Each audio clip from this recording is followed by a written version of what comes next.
according to the latest monthly PMI by Steinbeck IBTC Bank, the headline PMI improved to 54.0 points in May 2023 from 53.8 in the previous month. And we know readings above 50 signal an improvement in business conditions, while readings below the 50 range show deterioration. But let's talk to Gospel Obele now, Chief Economist, Streetnomics Limited, joining me via Zoom. Great to have you on the show.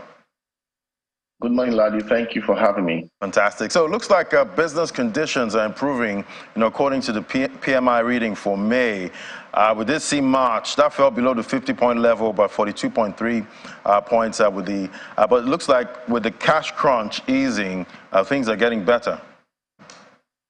Well, that's sort of the narrative for many top-line private sector businesses who probably have a strong internal processes to manage shocks, that we have to deal from the external side. But we've also seen that it's slightly almost a different reality for many other businesses who do not have those internal shock absorbers and who are really more exposed, and relatively more vulnerable to the crisis we've seen in recent times.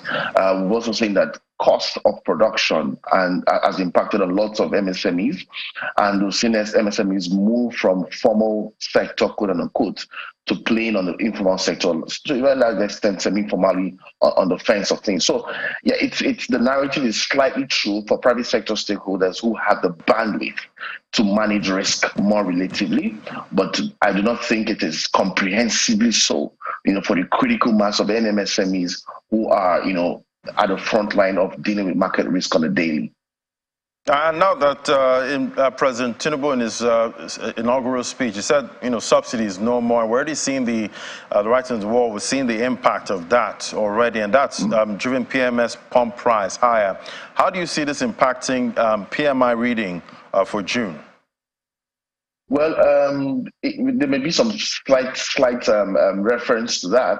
However, based on how this narrative is being managed as we go on into the administration, at least for the next 1 month, we will get to see some more deepening impact on the PMI as we move on in the subsequent months. Again, it's still a function of how much the organizations that are being, do not forget, again, there's a methodology around the PMI. And in this context, only 400 private sector organizations were mapped. And you want to think of organizations who have the bandwidth to deal in terms of doing business across the 5 parameters, new orders, exports, and the likes. And if you look at it within the context, proper risk control, proper compliance, and all of that would help them, manage through this season of subsidy and all of that. But again, like I mentioned earlier on, when you look at the context from an MSME perspective, realize that there is more vulnerability involved. SMEs are much more exposed than ever before. And if you take a comprehensive overview, I do not think that, there's no how the subsidy competition would not deeply impact on businesses as we go on. However, that's still a caveat, or that's still relative to where that business stands in terms of large or medium scale enterprise. Season is loading at this point, but do you think this, improved PMI will have a positive impact on employment levels? Well, overall, it's a good narrative for doing business and, some form of a sense of restoring confidence in the ecosystem. And we've seen how recent incoherent policies plus pre-elections and the elections itself has impacted on the business environment, and to a large extent as well, jobs, talent management, and the likes. I do not really think that the new PMI would really impact on employment numbers, in the grand scheme of things, because the context of employability and employment right now has shifted goalposts in terms of what are the underlying conversations, that are impacting on talent management, employability, and who gets what within the ecosystem. But we've seen that organizations in the context of those who have been surveyed are tilting more to paying more, creating more satisfaction for employees, especially those you have within the ecosystem who are available to take on more roles, more responsibilities, and more workloads. Again, you want to look at it from the context of how migration internally and externally may have impacted the quality of talent pool and the representation of that talent pool within the organization. So I do not see a fundamental improvement in the coming months on the PMI when it comes to employment. Because there are more deeper root causal dynamics impacting representation and productivity of that sector in the scope of doing business, and also when it comes to competitiveness of the business landscape. Move all rising costs of PMS at the pumps. That's definitely gonna, add to that inflation story. But how can businesses and consumers, navigate the risk of inflationary pressures due to the subsidy removal?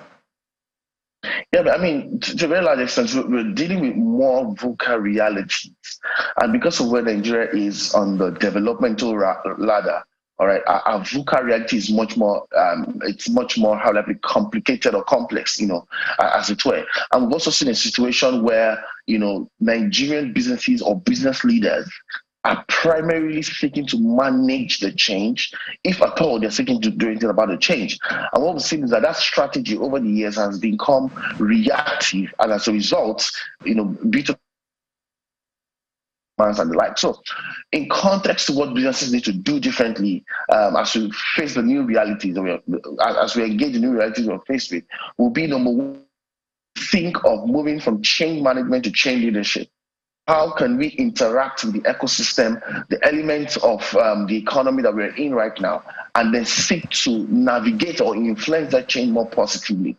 In context to making decisions with data, looking for more promising markets, looking for more purchasing power blocks than just revenue generation or income blocks. So the narrative has moved from trying to reach consumers who are probably have more earning, who are earning more than those who are probably earning much more in context of disposable income and all that. And that's where the ship needs to sail to, and it's technically hinged on the fact that businesses or business leaders need to begin to think about change leadership than change management. So a lot will still happen as we move into the core of this administration. But then again, businesses need that strong foresight to interact on a mix of cultural and consumer intelligence to engage, as well as reinforming on their processes, strategy, and people, and also ensuring that a critical block of people internally within organizations are evolving to become market visionaries.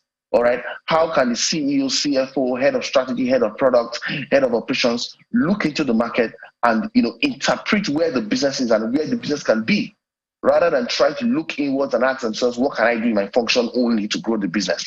So there are deeper externalities that are impacting on the state of play and the need for change leadership. So technically, businesses will need to rethink from the angle of change leadership and re-engage from the angle of building more strong market visionary teams, as well as engaging data and the mix of consumer and cultural intelligence to interpret economic variables and to be at the proactive end of how they interact with the economy and stakeholders that they serve, and to a large extent as well, the markets that we serve.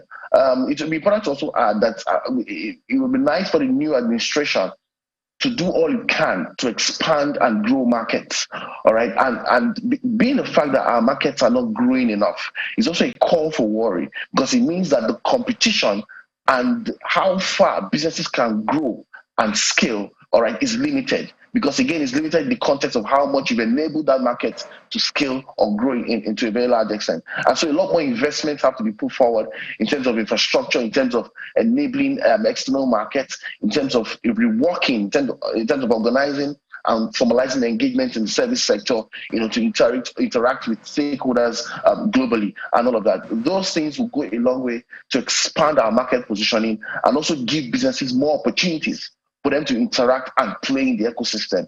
That's regardless, again, of every of the economic realities we're facing at the moment. Yeah. And talking about realities, the Tinubu government does look like they have a lot of other tough decisions to make, going forward. But what are you seeing for the second half of 2023 with business activities?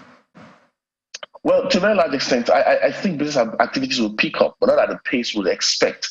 And that's because we are still in an era of so much uncertainty, right? The government just got into power.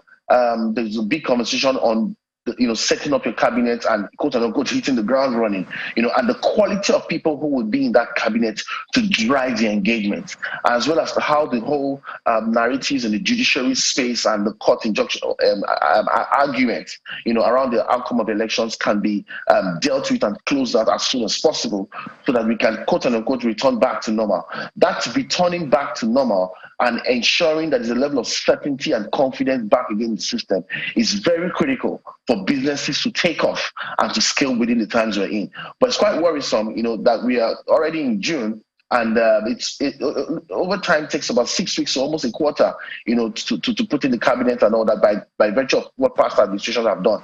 But I expect that the current administration would rethink that approach and build confidence back into the system ASAP and deal across the low-hanging fruits, to enable businesses to scale and get back on track. But let's see how it goes. It's still a developing story. I'm definitely wondering in my head what back to normal looks like. But will look like, yeah. Well, thank you so much, Gospel Obele, Chief Economist, Streetnomics Limited. Thank you so much. Thank you for having me.